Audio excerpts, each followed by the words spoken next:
convoy of contractors and journalists made its way into Palma. The Mozambican government wants the world to see this.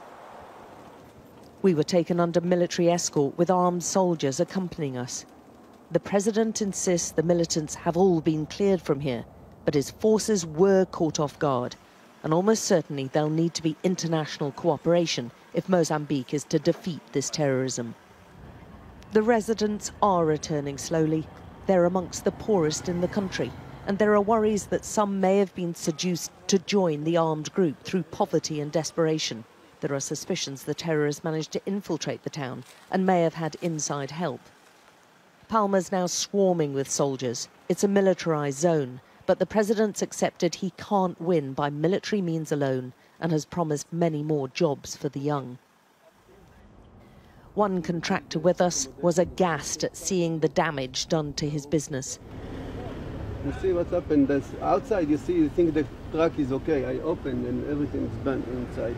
It's going to be tough to restore confidence here. I finished with Mozambique. I'll try to sell my company. I cannot stay. No, I've got family. I need to take care about them. There's an ongoing investigation into not only how the militants managed to overrun the town, but how they went on to lay siege to this hotel, which was packed with nearly 200 people, amongst them expats, foreign workers and villagers who'd taken refuge here.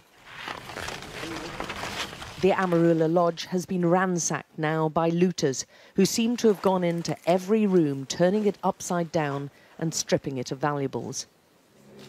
For Zvika Karadi, who had workmates trapped here, it's a difficult journey. Just imagine when I was speaking with my guy, how they was feeling to stay and to know around them it's all these guys want to kill them. With the terrorists closing in on them, some came up with a plan to break out. It was only a few miles towards the beach and possible safety, and the option was, because they couldn't leave by helicopter, that they'd try and hatch a plan to leave by vehicle. A convoy of 17 or so vehicles that were going to move out and rush to safety. But almost as soon as they exited the gates of the Amarula, they were ambushed with a number of the militants hiding in the bush outside and shooting specifically at the drivers. Only 7 of the vehicles made it. Amongst the dead was Britton Fillmore.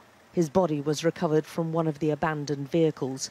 And when the villagers returned, they made a horrifying discovery. Under a tree opposite the Amarula Lodge, they say a massacre took place.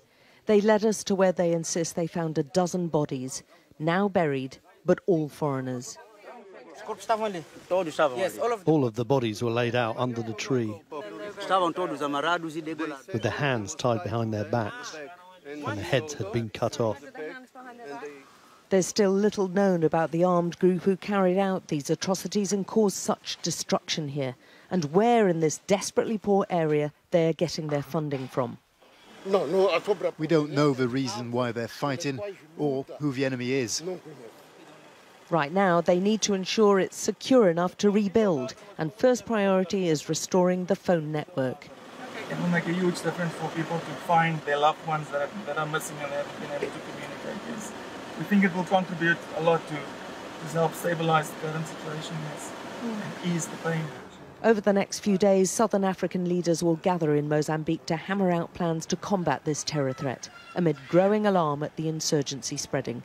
Alex Crawford, Sky News in Palma, Mozambique.